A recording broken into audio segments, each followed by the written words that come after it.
মাননীয় স্পিকার সহ অন্যান্য কিছু সদস্যবৃন্দ এখনো ঝুঁকি আর সম্মান প্রদর্শন করেন। মাননীয় সদস্যবৃন্দ, ত্রয়োদশ সংসদের প্রথম অধিবেশনে অর্থাৎ চলতি অধিবেশনে বিশেষ অধিকার প্রশ্নের একটি নোটিশ পাওয়া গেছে। নোটিশটি দিয়েছেন মাননীয় সংসদ সদস্য মোহাম্মদ মুজিবুর রহমান, রাজশাহী 1।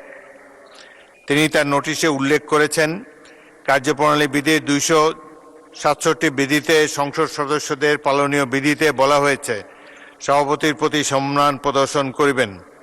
2006 সালের আগে ঝুঁকি আর সম্মান প্রদর্শন করার কথা ছিল। 2006 সালের সেপ্টেম্বর মাসের 26 তারিখে ঝুঁকিয়া সম্মান যেহেতু শিরকের মতো মনে হয়, তাই কার্যপ্রণালী বিধি থেকে ঝুঁকিয়া শব্দটি রহিত করা হয়েছে। কিন্তু দুঃখের বিষয়, মাননীয় স্পিকার সহ অন্যান্য কিছু সদস্যবৃন্দ এখনো ঝুঁকিয়া সম্মান প্রদর্শন করেন। বিষয়টি গুরুত্ব সম্পূর্ণ বিধায় তা বাস্তবায়ন করার দাবি রাখেন।